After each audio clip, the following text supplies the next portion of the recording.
Do you really know what your kid's doing on that device? Ewelina Kudzic, 13, checks her phone in her Chicago home, Friday, June 8, 2018. Kudzic, who starts high school this fall, says she understands that parents would want to monitor a phone sometimes but thinks teens should be given more freedom as they prove they can be responsible. If they're not independent, how are they going to live in the new world, she asks. AP photo, Martha Irvine, Chicago. AP, Ariel Miller is clearly annoyed. Her mother is sitting with her on the couch in their Chicago apartment, scrolling through the teen's contacts on social media.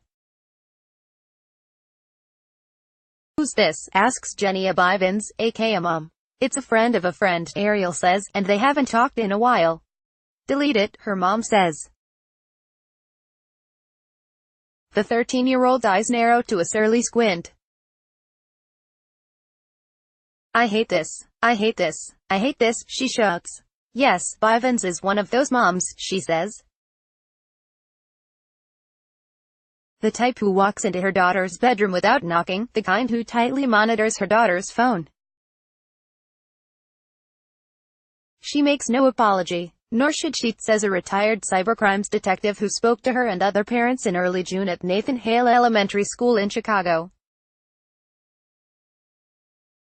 There is no such thing as privacy for children, Rich Wistowski told them. Other tech experts might disagree,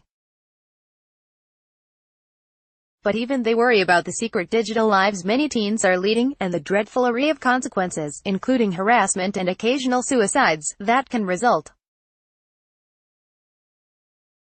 Today's kids are meeting strangers, some of them adults, on a variety of apps. They range from the seemingly innocuous Musical.ly, which lets users share lip-syncing videos, to WhatsApp and, more recently, HouseParty, a group video chat service. Teens are storing risque photos in disguised vault apps, and then trading those photos like baseball cards. Some even have secret burner phones to avoid parental monitoring, or share passwords with friends who can post on their accounts when privileges are taken away. David Coffey, a dad and tech expert from Cadillac, Michigan, said he was floored when his two teens told him about some of the sneaky things their peers are doing, even in their small, rural town. "I gotta hand it to their creativity, but it's only enabled through technology," says Coffey, chief digital officer at ID Shield, a company that helps customers fend off identity theft. "It's difficult to say how many kids are pushing digital boundaries this way, not least because the whole point is to escape adult detection. Social media accounts are easy to establish and discard.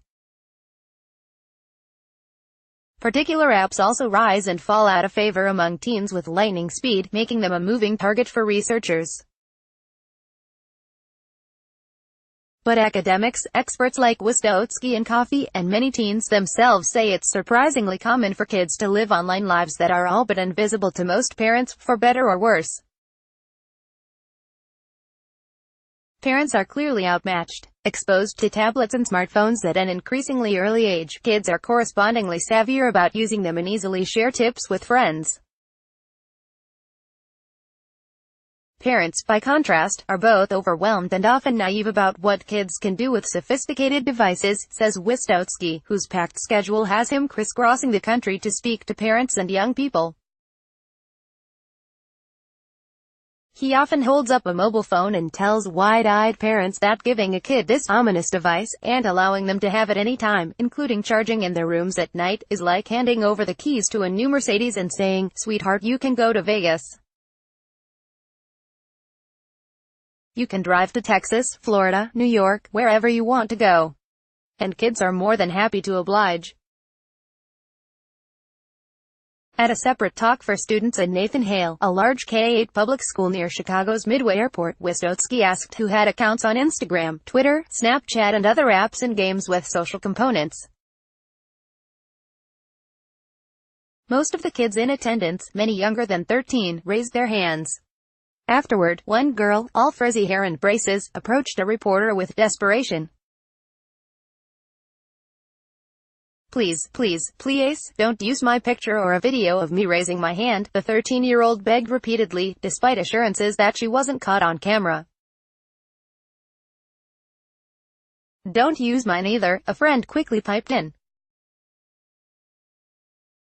Throughout the day, kids said their parents either don't know they're on social media or have little idea what they do with their accounts. That exasperates Don Iles Gomez, the school's principal, whose days are increasingly filled with drama that begins on social media. "And it's often not the usual suspects in her office," she says, but a diverse parade of students she sees acting one way in person and very differently in the digital world. "It's shocking, the language and the threats and the mean things that are said," she says. "And I would say 75% of the time, I call a parent and their parent will say, 'Well, no, they said they didn't do that,' and I'm like, 'Well, they did.' These kinds of incidents can turn particularly ugly, sometimes involving surprisingly young participants. In January, two 12-year-olds were arrested in Panama City Beach, Florida, for cyberstalking that police said led to the suicide of a classmate named Gabriella Green, who'd been repeatedly bullied. In other instances, young people are buying drugs via social media or encrypted websites. Or, as Coffee's kids explained to him, they can use prepaid gift cards for Amazon or eBay, available at most any drugstore, to buy contraband. They order makeup, say, or vaping accessories, and have them delivered to friends' houses. Law enforcement officials say the taking and sharing of racy, sexting, photos and videos also has become a common and even expected component of dating life for many teens. Last year in Naperville, the Chicago suburb where Wistowski worked as a detective for many years, a 16-year-old killed himself after police discovered that he'd recorded himself having sex with a classmate and then shared the recording with his hockey teammates. While searching his phone, they also found photos of other partially nude girls in a secret photo vault app disguised as a calculator. And yet, Wisnowski says, too often parents remain in denial with what he calls NMK, not my kid. To get parents to the meeting with Wisnowski at Nathan Hale, the principal offered extra 8th grade graduation passes and other incentives. Only about 70 parents showed up. The school has 930 students. Kathleen Kozubski, a mom with two daughters ages 13 and 17, was one of them. "As parents, we need to wake up, no doubt," she said afterward. She came, in part, because she discovered last fall that her younger daughter was messaging with a boy she didn't know, first on Snapchat and then via text, until mom put an end to it. "I scared the hell out of her." Bivens, Ariel's mom, also attended. She uses an app called Guardian, one of several available, to manage and monitor her 13-year-old daughter's phone use. She shuts the phone down during the school day, though her daughter can still call her, and at bedtime. She turns off certain apps, sometimes as punishment, and monitors texts. To closely watch most social media, though, she has to use her daughter's phone. When that's not possible, she checks what she can see from the accounts she knows exist, using her own accounts. Recently, she got after her daughter for cussing on some of her video posts. "It's a full-time job," Bivens concedes. "People laugh at me because I monitor her stuff. But I don't have the same problems as other people do." A 2016 Pew Research Center survey found that only about half of parents said they had ever checked their children's phone calls and text messages or even friended their kids on social media. They were even less likely to use tech-based tools to monitor their teens or block certain apps. Android phones now offer some parental restriction options, including screen time limits and app blocking, via a service called Google Family Link, though it's designed specifically for kids younger than 13. An upcoming update to iPhone system software, which already allows for parental approval of app and music purchases, will give parents more control over screen time, app usage and web surfing on iPhones, iPads and iPods. Independent monitoring apps also have proliferated. Some give parents more options for viewing and managing what their kids are posting on services such as Instagram or Snapchat, often for a monthly fee. These tend to be more effective on Android phones, says Wistowski, who recommends such tools in his talks with parents.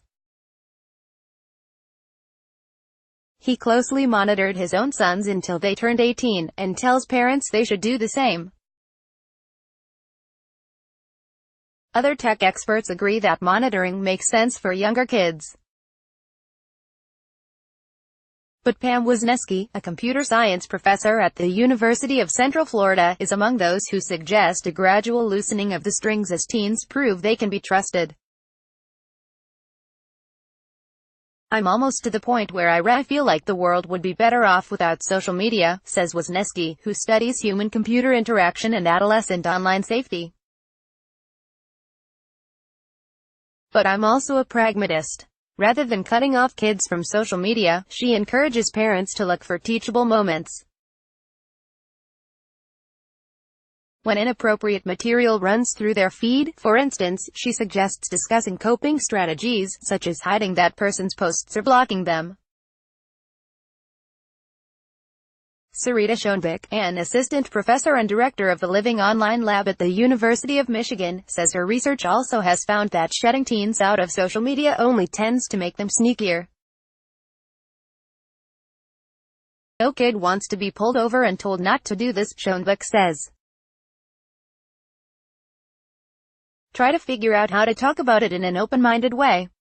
Even Wistowski, while hardcore on monitoring, tells parents to offer their children the golden ticket, no punishment when they come to them about mistakes they've made online or help they need with a social media problem. Ariel's mom is all for that, especially having learned that monitoring and blocks on apps aren't foolproof. Recently, Ariel started a live video stream on Twitter and encountered a stranger who asked her to show her bare feet.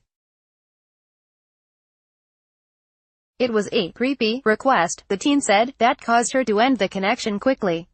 She had sidestepped a block on social media by using a tablet.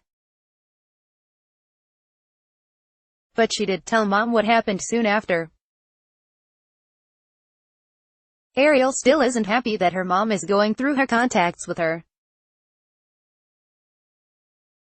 The soon-to-be 8th grader appreciates that she cares about me, but hopes mom will eventually back up a bit. "When I'm in high school, that might get embarrassing sometimes, you know," she says. "You need to learn your own, how do I put this? Discipline. You need to learn from your own mistakes." If mom doesn't give her that space, she says, she's always coming up with new tricks to get online secretly, just as her friends do. And no, she won't share how. _____online, Wistowski's TEDx talk, https://www.youtube.com/watch?v=K2 University of Michigan Living Online Lab, http://yardy.people.si.umich.edu/lol/Google Family Link, https://families.google.com/family link/Apple's Family Page, https://www.apple.com/families/_____ Martha Irvine, an AP national writer, can be reached at mervine@app.org or at http://twitter.com/irvineapp. Copyright 2018 The Associated Press. All rights reserved. This material may not be published, broadcast, written or redistributed.